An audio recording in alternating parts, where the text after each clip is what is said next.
Thanks for staying with us. So, the issue of education is still hot. We're asking that, should President Buhari overrule the education minister on the WASSCE examinations?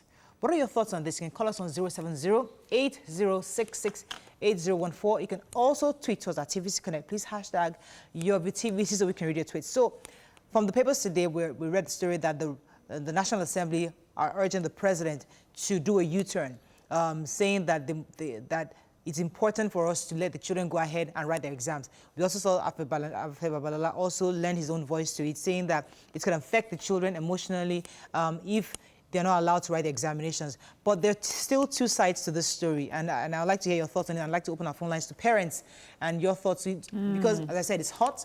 Everybody's talking about it, and that's a major issue for this week. And we'd like to see your thoughts. Talk about. Okay, so for me, I feel that I'm still not hearing what I want to hear, which is the minister telling me, you've given us a guideline. What is the Ministry of Education going to do to ensure this guideline is followed through with, like, okay, I remember you mentioning the fact that Lagos State has done a check of all the schools. We had 3 months. We knew this exam was going to take place. Like, we knew this was going to happen. So, and we have a minister for state and we have a substantive minister, 2 ministers with a full ministry, and we don't have a report on the state of the physical facilities of all federal secondary school yet. That for me is an indictment on the ministry, because these are things you should have done. You knew there was going to be exams, and you knew that you had to make a decision concerning how the exams would take place. So, in the very minimum, there should have been an audit of all the federal universities, and if it is done, it would have been printed. My expectation, if they had done it, it would have been in papers. It's possible that they've done it and it's not available to us. But I think also to add to what you're saying is that, as I said yesterday, what's the data they're leaning on to make this decision? I mean, I'm sure the minister would have provided that to the president. That's the biggest challenge, is that there's no communication. So people can now be cynical about their decisions. And people will assume incompetence because you're not telling me, you're not giving me facts to make me believe that you've done it, you've done a good job and you're thinking in my interest. So my thought, because of the way Nigeria has always been, is to assume that these my leaders, their children are abroad, or their children are doing online school in some private university. This is not affecting them, so they don't understand the plight of majority of Nigerians who are stuck with doing WASSCE, WAEC, all of that. And because of that, they would assume that the government isn't sympathetic or listening to them. I don't even want the president to override this decision. What I want is the president to compel the minister to give information backing up this decision. Is that communication that we need? Well, Mariam, in your view, do you think the president should reverse this, or do you think we should? Okay, so, you know, for me, I'm always very particular about safety and health, and especially when it has to do with our children. One exam will not forever change their lives, that's what I believe. But it is important also as a country, because I've noticed it with every decision we've made concerning this pandemic. We have a shutdown, then we don't have a follow-through. So we shut down, and then what? So you have asked these people not to write this exam. What is the plan? Okay, we're in conversations with WASSCE, and we're looking towards 3 months, because in 3 months, we would have disinfected these schools and provided accommodation, so that for the 3 days that they'll be writing, you know, things like that. Those are the sort of conversations I would like to hear now. We're still going back on, no, we're writing, and no, we're not. So that is the thing. Beyond that. It's beyond that now. We understand there's a pandemic, we understand that there are issues, but these children would need to write their exam sometime. Yes, if we say 1 year, as you pointed out earlier, you're not sure exactly. So you need to make decisions based on your new circumstances. I like that. I like that, because the truth is that, let us see what the plan is. So you suspend it. Yes. But there has to be a plan to do it at some point. Because COVID hasn't given anybody a date of the day he's leaving. Exactly. So we don't know. So whether we like it or not, we must plan to do the examinations at some point. And that's the planning that Nigerian parents want to see. Exactly. Let us see that you're actually working towards something. Don't just give us a blanket, oh, it's been suspended. Oh, we can try to reverse it. Another major category of people that we are not talking about are the idle hands. University students that are not doing anything right now. Like, what are the plans of the university? I know private universities are still engaging their students, but public universities constitute a whole lot more. What is the plan?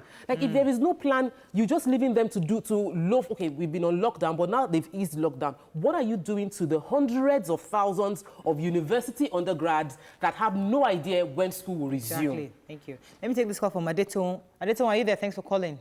Good morning. My name is Adeto. Morning. Yeah, I'm a first-time caller. Welcome to the show. Yeah, talking about this WASSCE issue, I'm a teacher, so I feel concerned. In my own opinion, I would really appreciate if the federal government, the president, can have a rethink on the students being allowed to write their WASSCE examination. Talking about their health issue or being, trying to make sure that they don't touch themselves and then, they can be very funny. If we can follow the protocol of the common entrance examination where parents get to drop their kids and wait for them to the end of the examination, they will be writing like maybe 10 papers per person. If there can be a guardian or a parent that will follow each kid to the examination center and wait for them to the end of the examination and then go back home with them so that they don't get to communicate with other kids or touch themselves or stuff like that. Right. We'll be sure as parents that our kids are protected. And the school on their own part, we have to put precautions in place.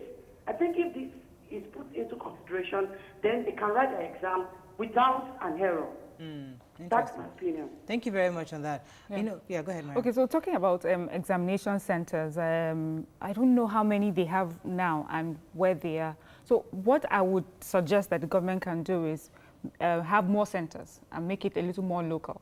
So if you're in these communities, then you're able to write to centers closest to you, so that we don't have people, because not everybody has a car and can get their kids. Some people have to use public transportation, and that's meeting different people to get to your exam. Right. So if we can now further localize these centers, then it's easier to get to your center and back home. Yeah.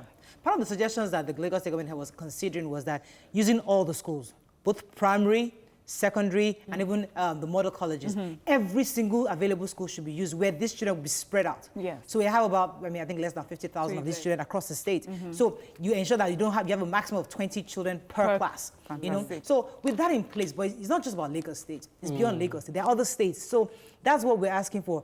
What plans have the other states put in place? Because if the president reverses it, it's not about reversing. Yes. It's about what exactly have you put in place according to your state to ensure your children are safe. What about boarding house students? They're What's the plan for boarding house students to write their WASSCE? They're all at home right now. They're home. There's nobody. You don't have to go back to boarding house. But if I'm an SS3 boarding house student, and boarding house is not resumed. We know. It's just the exam. So if they do these exams, yes, what would happen to those that their school was a boarding school? Okay, so if you had to travel for school. I have a nephew whose school lives in Lagos. Right. His school is in Abuja. Gotcha. He usually flies to the school. Right. So if he's supposed to write his exams now, and they've said, let's do this exam, how is he supposed to be covered? And there are many people like that that are boarding students who I haven't heard from the minister what the plan is for them. So would it be because it's universal? They could easily just simply take their name and then put them in a location where they are. Like, listen, technology has made life easy. It's just about us being creative to find a solution for them. I think that's a good point. Miss, I don't have the name. Go ahead, please. Tayal, thanks for calling. Go ahead, please. Yeah, good morning. I'm a first-time caller. Welcome to the show. Yeah, I feel the government shouldn't delay the students from writing their WASSCE. Because already staying at home, I don't feel the government is doing anything. No preparation, no proper planning, Even if they stay at home for 1 year, you understand? At the end of the day, by that next year, some other sets will be preparing to write. And already, even at every year, after the WASSCE exams, there are problems of seizure of results, different problems. So at the end of the day, if they combine the two sets to write WASSCE in a year, it's going to bring a lot of problems. And already there is marginalization between the poor and the rich in our educational sector. Already the children of the rich are continuing in their education. But the children of the poor are just rendered useless and there is nothing they can do. You understand? So I feel Tayo, let me ask you a question, Tayo. In a state like, in a country like Ghana, that they reopened and I think about 55 children or so got infected. So a number of other countries where there was a lot of pressure on the government to reopen to some extent. They had people infected. Is this a risk as a people we're willing to take? Anyway, I think the COVID-19 issue from A to Z is a fraud on our side. Okay. Because if elections can take place, you understand, if the markets are opened, you understand, even in the area, children are attending lessons and nothing is happening to anybody. So if the government is really, and to me, the government doesn't care about us before because we have our children go to school. They sit on the floor. There is no toilet. They go to the back of the classroom to pee. So why now? Why are they bothered now? You understand? So if anything didn't kill them then, I think we are delayed already. So many futures are being delayed because of poverty and the government doesn't have anything to do. So let them leave everybody to go back to their exams, you understand, and do what they have to do. You get it? Because at the end of the day, many of these children, after writing this exam, they don't have hope. Many of them will still go back to learn one trade or the other. So I don't think why now. Government that doesn't care about our roads, they don't care of our health. We give birth to these children without any help coming from anywhere. You understand? Thank you very much, So Tayo. I think this is a fraud. The government should allow the children. Thank you very much, Tayo. Honestly, I can't even respond to what Tayo said, but I hope Yes. the Nigerian government is listening to Tayo. That's a citizen telling you that the whole thing is a fraud and that pretty much a Nigerian child goes to school and there's no hope, really. So you write so, it doesn't write so, you open or you don't open, it doesn't really affect anything. So a And lot that's of a very painful. yes, you know, a lot of times when I hear people say, "Oh, this COVID is a fraud," you know, I just like, don't you see the number of people dying? But she's giving me insight, you know, to why people are saying it's a fraud. We have suffered throughout many years, year in, year out. We don't have, as I said, my driver, no food, no water, no electricity. So these are already poor people suffering. Then there's an alien COVID, and all it wants you to do is stay at home. It does not make sense to anybody who's already going through those sort of issues. So when we see people abroad, people in Japan, they already have clean water, already have, you know, access to basic facilities. So when they're asked to stay at home, they understand that, okay, this would make it better. In fact, but you open a whole new kind of worms. Tayo has Unfortunately, we have to wrap up on this. That's all we can take. We'll be right back. You can watch Your View on TVC every Monday to Friday, 9 a.m. to 10:30 a.m. Nigerian time on DSTV channel 418, GOTV channel 27 and channel 47, StarTimes channel 121 and channel 307, Play TV channel 801 and channel 190, UHF 49, Sky channel 515 for UK viewers. Watch live on Facebook at TVC Connect and on our website tvcentertainment.tv/livestream.